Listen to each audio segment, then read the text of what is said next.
Assalamualaikum warahmatullahi wabarakatuh. Berjumpa lagi dengan saya dalam video penjelasan tentang mekatronika. Nah, dalam kesempatan kali ini saya akan membahas tentang directional valve dengan kode 5/2, 4/2, dan 3/2. Nah, video ini saya buat bertujuan untuk menyelesaikan tugas UTS dalam semester ini. Nah, kita bahas sedikit fungsi katup. Nah, fungsi katup ini atau directional valve ini adalah sebagai pengatur atau mengendalikan arah udara terkompresi yang akan bekerja menggerakkan aktuator. Jadi, di mana katup ini bekerja apabila dia digerakkan oleh si operator dan akan menghasilkan akan membuka katup untuk menggerakkan aktuator pneumatik. Nah, jadi aktuator pneumatik ini untuk menggerakkan lengan, biasanya silinder. Itu.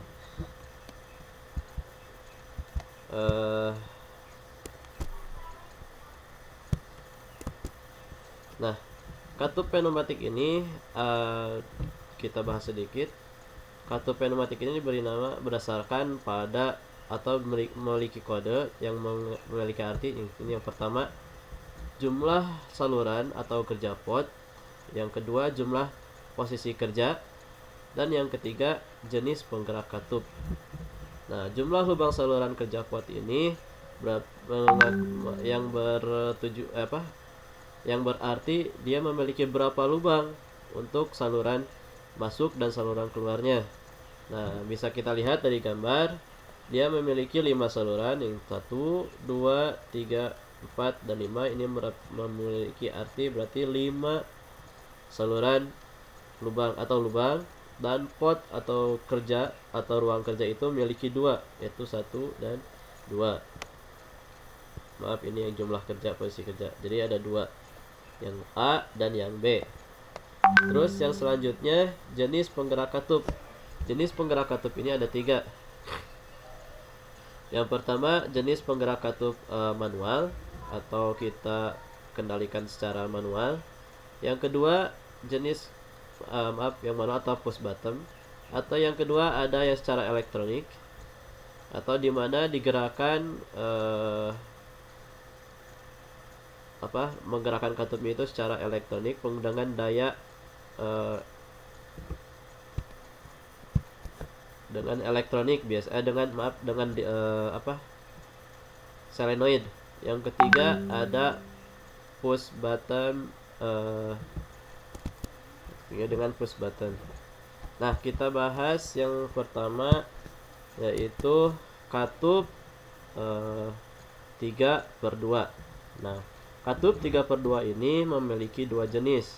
Yang pertama ada NC, yang kedua ada yang NO. Perbedaannya adalah ketika NC dan NO itu adalah cara kerjanya. Jadi ketika dia bekerja, apa dia sudah membuka, apa dia masih tertutup. Nah, yang kita bahas yang pertama, katup 3/2 NC.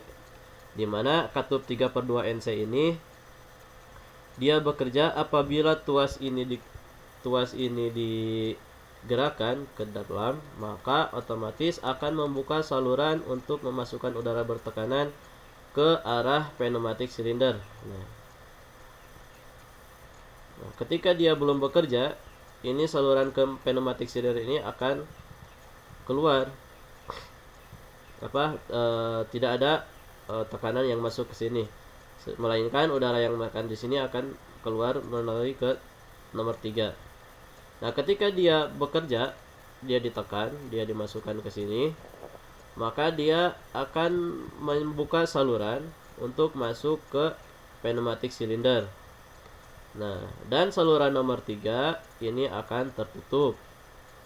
Nah, makanya si pneumatik silinder ini, si silinder X yang ini batangnya ini akan terdorong keluar. Itu yang NC. Kebalikannya dengan yang NO. Nah, apabila dia sebelum ditekan atau dia belum bekerja, dia udara bertekanan itu masuk terlebih dahulu. Nah, masuk terlebih dahulu, dan dia akan mendorong solenoid atau batang ini ke depan. Nah, ketika dia ditekan, dia akan melepaskan katup bertekanannya. Nah, akan menghentikan kerjanya di sini, dan udara yang ada di dalam silinder akan keluar. Nah, udara yang ada di dalam ini akan keluar dengan bantuan spring. Nah, dengan bantuan spring ini, dia akan mendorong udara yang bertekanan menuju ke saluran buang. Nah, begitupun yang NC. Ketika NC ini sudah tidak bekerja, atau posisi tuas ini balik lagi ke belakang, maka dia akan balik lagi akan menutup saluran udara, dan dia akan terdorong oleh spring untuk menjauhi untuk masuk lagi ke dalam, dan udara yang ada di dalam pneumatic cylinder ini akan keluar menuju saluran nomor 3. Nah, itu untuk katup 3/2. Nah, sekarang bagaimana dengan katup 4/2? Nah, untuk katup 4/2 ini bisa kita lihat dari diagram gambar ini. Ketika dia belum bekerja, ada dua jenis juga, ada yang NC dan NO. Ketika dia NO, ketika dia belum ditekan, maka udara itu akan masuk ke saluran yang depan. Ini kita depan, ini belakang. Nah, ini akan masuk ke saluran yang depan untuk mendorong supaya piston ini masuk ke belakang. Dan udara yang ada di dalam sini, di dalam belakang ini, saluran masuk ini akan keluar menuju saluran nomor yang ini. Nah, ketika dia ditekan, otomatis dia akan memasukkan udara bertekanan ke depan dan akan mendorong piston atau silinder ini masuk ke depan. Nah, ketika dia ditekan lagi ke belakang, maka si piston ini, si udara ini tidak piston ini tidak seperti yang N3/2. Piston ini tidak memiliki per pembalik, makanya dia menggunakan udara bertekanan lagi untuk memasukkan lagi dia ke dalam. Nah, jadi dia hanya piston maju bergerak, jadi double jadi dia memiliki dua aksi. Jadi dia harus ditekan ke dalam ataupun ditekan keluar.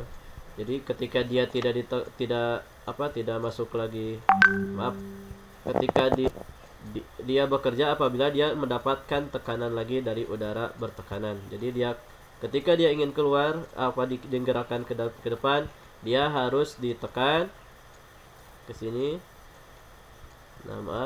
Nah, ketika dia ditekan ke depan oleh udara, dan ketika ingin dia balik lagi ke belakang, dia harus diberikan tekanan lagi oleh udara bertekanan ke saluran yang keluar ini. Itu yang katup 4/2. Nah, bagaimana dengan katup 5/3? Nah, beda dengan yang tadi. Kalau tadi 4/2 dan 3/2 itu memiliki dua buah aksi.